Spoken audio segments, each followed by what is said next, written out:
Salut à toi peuple du Rhum, bienvenue sur la chaîne du bar de l'ours. L'ours c'est moi, le bar. Bah, il est pas derrière, mais derrière on a Willy, la tonnellerie de Navarre, et regarde tous les tonneaux, toutes les barriques qu'on a ici. On est bien évidemment du côté de Cognac, et je peux vous dire qu'on en apprend beaucoup par ici.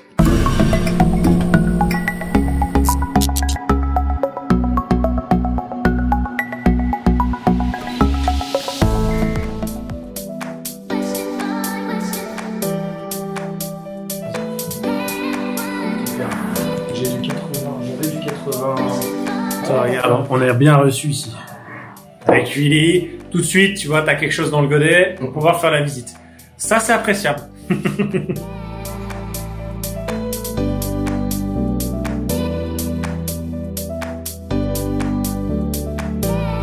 Bonjour à tout le monde, bienvenue. Donc j'accueille aujourd'hui le bar de l'ours. On va faire une petite visite de l'entreprise, une chauffe d'un fût neuf, un petit tour des locaux, de toutes les petites choses qu'on peut voir sur la barrique d'occasion. Faire un petit parcours avec Justin. Donc là on rentre dans la partie stock. Tout ce qui est réception de fût avant passage en atelier, donc avant réparation. Donc on va voir différents fûts de différentes provenances. Donc là on n'est pas très riche en fûts en ce moment, mais on a quelques jolis arrivages quand même, pas de volume, mais de belles choses. Donc tu as pu sentir tout à l'heure, on a quelques fûts de Nicaragua, donc c'est des fûts de chez nous qui arrivent de chez qui sont partis il y a quelques années chez Ritchie, chez Famille Ritchie, chez Morgan, et qui sont revenus cette année quand Morgan change chez fûts. Et ben on a fait un système avec lui de Et vous, vous pouvez pas sentir, mais moi je peux sentir. Et je vous le dis, ça sent bon. On va continuer la visite. Vas-y.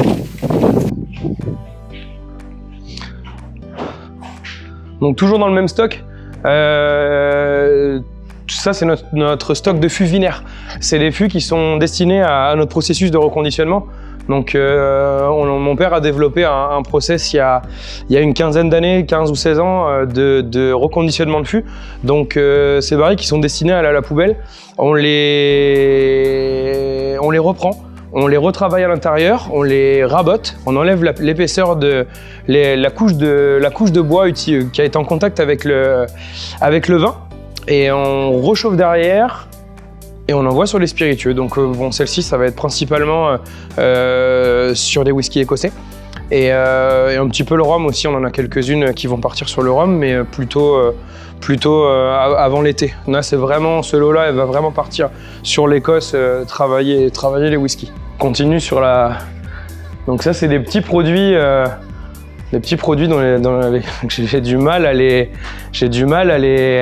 sortir, à laisser partir parce que c'est le petit plaisir de la journée. On a deux fûts de chef de Foursquare, on a un Clarendon, on a un Caroni.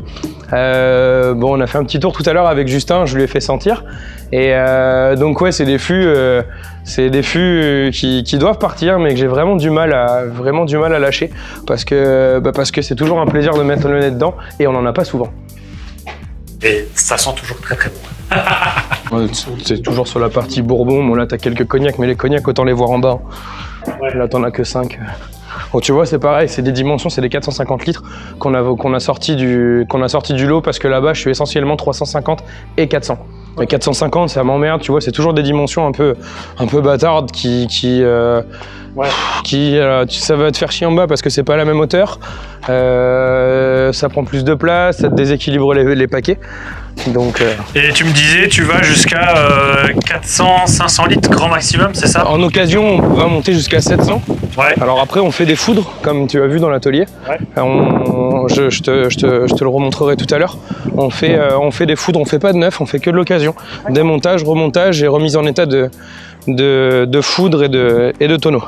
Il y a les sangliers à côté, il y a les fûts là, le cognac il est à quelques kilomètres, on est bien.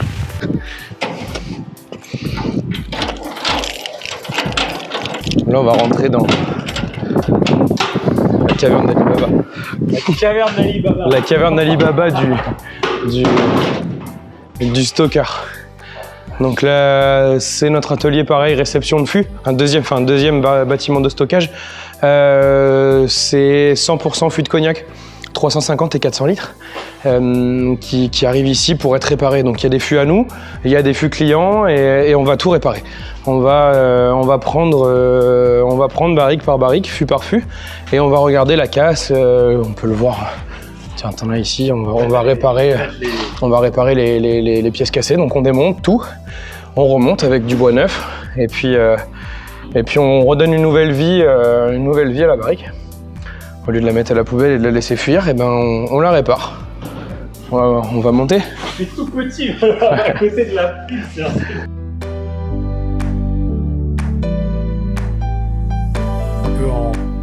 Je suis un peu en hauteur, on voit pas trop, mais on est dans un entrepôt complet, quoi.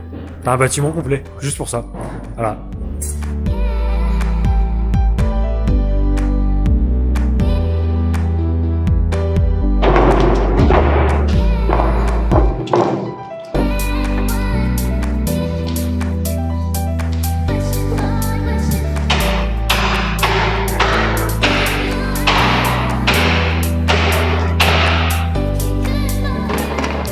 Donc là, on passe sur la fabrication d'un fût neuf 350 litres, grain fin, chauffe moyenne.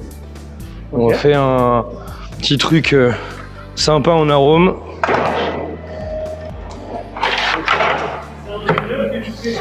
C'est ça. Donc je réalise 100% des chauffe fûts neufs de l'entreprise. Des bousinages. J'ai toujours quelqu'un qui fait l'étape de cintrage avec moi.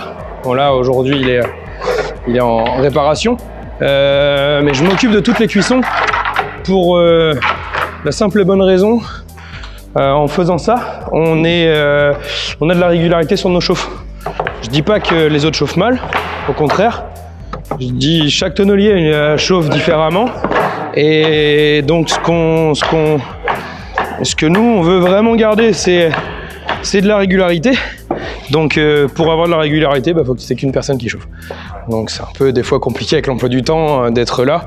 On s'organise, on se met des semaines de chauffe. On chauffe pas tous les jours. On fait des chauffes en fonction de là où je suis aussi. Si je suis en réparation, si je suis là aussi, si je suis pas sur les salons ou chez les clients ou à l'étranger. Donc on fait en fonction de ça. Des fois, c'est un peu compliqué à gérer. Donc, nœud de cabestan classique. Un nœud qui va faire coulisser l'autre câble. En fait, il faut que ma sortie de câble et mon entrée et ma sortie de câble passent entre les deux câbles pour que le câble coulisse et que je puisse cintrer. Donc là, on va l'arroser. Tout simplement pour détendre la fibre du bois. Donc on va vraiment attendrir tout ça et on va la plier une fois qu'elle sera sèche. Donc je vais l'arroser plusieurs fois.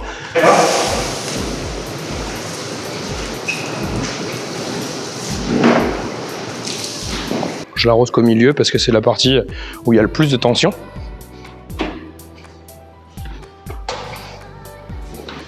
Et là, il faut attendre. On va attendre que l'eau... que le bois pompe l'eau et que l'eau s'évapore pour mettre un petit coup de serrage. On va la serrer gentiment petit à petit. C'est l'étape de cintrage. On fait un préchauffage avant de le temps. C'est ça. Pour faire la chose. Et encore, on n'a pas on a un temps qui est un peu limité, mais ce qu'on n'a pas vu à la vidéo avant, c'est qu'il y a eu j'ai un collègue qui a fait une étape de préchauffage. Je la mets, tu peux toucher, elle est tiède. Ouais. Quand je l'ai mise, elle était déjà tiède. Okay. On a voulu gagner un petit peu de temps, sinon vraiment l'étape. Si on se base sur nos chauffes complètes, on va être sur ça dépend des chauffes, mais en moyenne sur 1 heure et quart, 1 heure et 15 minutes, voire 1h30 sur certaines chauffes. Et c'est selon ce que te demandent les clients? Ouais. C'est toi qui fais? Non, c'est suivant ce que nous demandent les clients. Ça, c'est des barriques qui sont destinées ça c'est pour du cognac. Ça va stocker les eaux de vie Martel. C'est pas la maison Martel, mais c'est les viticulteurs qui vendent les eaux de vie à Martel. Donc Martel exige des chauffes moyennes sur des grains fins donc plutôt lente. Donc on va travailler en fonction de ce qu'ils demandent. Sur le rhum, il y a un petit peu de tout aussi. Quand on a fait les fûts de Franck Dormois, la favorite, il y a du gros grain, il y a du grain fin. Donc plus le grain de bois est écarté, donc plus le grain est gros, plus le bois va libérer vite. Plus ça va sortir, plus tu vas libérer les arômes, les tanins. Okay. C'est vraiment différent. C'est pour ça qu'ils aiment bien les grains souvent assez importants. C'est ça. Alors après, tout dépend des maisons. Tout dépend des maisons. Ouais, c'est ça. Donc là, tu vois, elle commence à sécher un petit peu. Tu la vois sécher.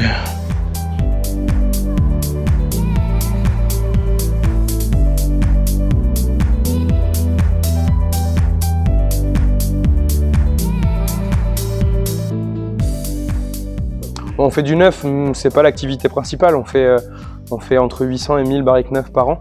Quand je dis barrique neuve, c'est au-dessus 100 litres. Hein. Je compte pas les petits fûts. Vous connaissez. On répare énormément de fûts, donc on traite la réparation, comme les fûts ici, tous ces fûts qui sont cassés, on répare. On est vraiment spécialisé dans la réparation. On passe, je pourrais pas vous dire les chiffres, je les ai pas en tête, mais on répare beaucoup de fûts et on reconditionne des fûts. Donc tous ces fûts de vin qui doivent partir normalement à la poubelle, on a un processus de recyclage qui s'appelle Wilfa. On rabote l'intérieur des fûts de 3 à 4 mm et on réchauffe derrière comme un fût neuf, comme la chauffe que vous avez pu voir sur le fût neuf tout à l'heure. Donc ces fûts sont vraiment partent sur le marché des spiritueux, sont vraiment destinés au marché des spiritueux. On travaille très peu la barrique de vin. Quand je dis très peu, c'est sur notre production de fûts neufs, on fait une vingtaine de fûts pour le vin sur l'année. C'est vraiment minime. Donc ton activité, c'est retaper les fûts et vous faites aussi en tant que recyclage, retaper les fûts. Ouais. On fait de la tonnerie aussi, on va dire du neuf, comme neuf, tout le monde. Okay. Comme je dis, sur commande pour des clients. Ouais, on n'a pas on fait pas d'avance, on n'a pas de stock. On a tous les fûts que tu as pu voir aujourd'hui sur le site sont soit des fûts clients, soit des fûts qui sont vendus. On n'a pas de stock.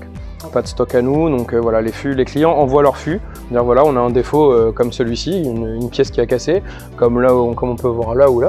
Et donc nous, on a une équipe, notre équipe de tonneliers, et ils sont qualifiés pour réparer ça, et c'est ce qui fait aujourd'hui notre force. Pouvoir réparer, démonter ces fûts entièrement à la main aujourd'hui, et comme il y a 50, 60 ans, quoi, comme au départ.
On appelle ça faire monter les ballots.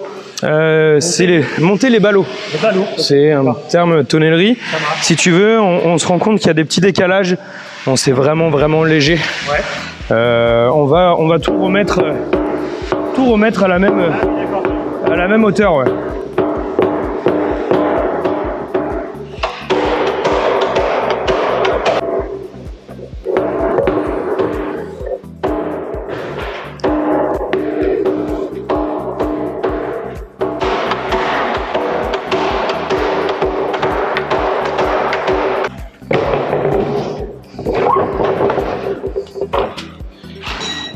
fais avec quoi? Avec un chalumeau? Avec un truc? Non, en faisant jouer ma flamme. En jouant avec l'intensité de flamme, ouais. Tu vas voir, on va chercher ce que la flamme... Là, t'as mis plus de bois pour que ça soit plus fin? Ouais, je vais encore tranquille parce que je continue quand même à la faire cuire. Ouais. Mais tu vas voir, bon là, il n'y a pas d'arôme, tu sens très peu le chêne, il y a pas... Et on va vraiment chercher à toaster le chêne sans que la flamme touche les bordures. Ah oui. C'est de la cuisson.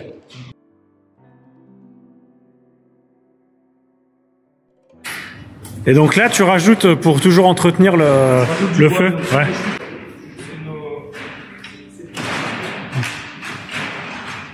C'est nos morceaux de bois des ateliers, hein, les morceaux qu'on n'utilise pas pour faire la barrique. On les recycle pour chauffer nos fûts neufs. Et nos fûts en continu. Ouais. C'est des douelles de réparation qui les barriques contenues du cognac encore il y a moins d'un mois quoi. Donc on chauffe nos fûts exclusivement avec soit du bois de fond, nos chutes sur les fonds, soit avec de la douelle, de l'ancienne douelle de fût de réparation. On n'a pas de perte, à part le copeau aujourd'hui qui est même réutilisé par une société partenaire avec nous qui repasse en briques compressées, en copeaux compressés. Aujourd'hui, on revalorise 100% de nos déchets. D'accord. Là, tu as les premiers arômes de chêne qui commencent à sortir. Tu les as. N'hésite pas, bon, ne te brûle pas, mais tu sens un peu le chêne, la partie toastée du chêne. Ah, ça arrive de ouf. Ouais. En très peu de temps. Ça me rappelle ce que je vois. Et là, tu vas voir, en la passant là-bas, les arômes, en quelques minutes, ils vont vraiment... Ouais.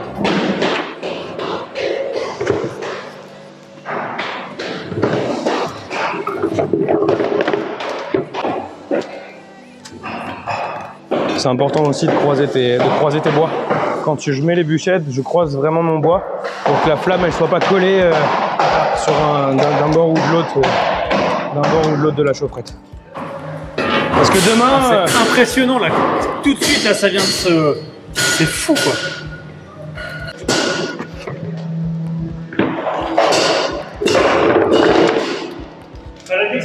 Là si tu... Ouais, bah on est obligé. T'es obligé parce que, déjà, tu te niques pas le dos en les brassant, tu te fais pas mal au dos, tu prends l'habitude de les brasser parce que je te dis, on embrasse et sinon, tu forces, tu perds du temps. On le voit quand on a des nouveaux qui arrivent et qui n'ont pas forcément l'habitude. Alors on leur donne des techniques, tu vois, on a des techniques pour l'élever sans forcer, te servir de l'élan de la barrique pour la placer. Là, la barrique est chauffée. La flamme repart un peu. Tu es sur une chauffe moyenne, donc on a vu pas de contact entre la flamme et le bois. Le bois n'a pas pris feu. Tu as vraiment fait cuire le bois. Ah ouais. Quand on va la sortir du feu, tu vas pouvoir la sentir.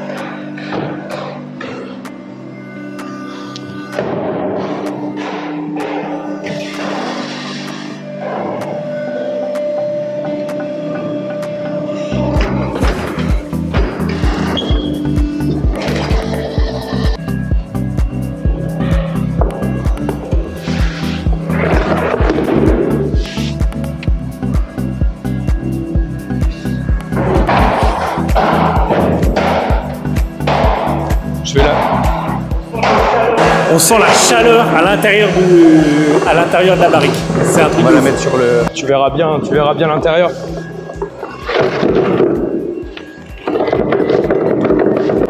Donc là, on est sur une chauffe. Donc on peut voir quelques cloques comme ça.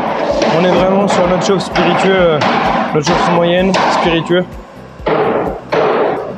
Grain fin, chauffe lente.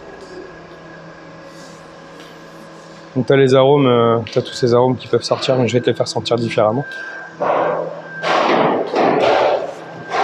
Tiens, regarde.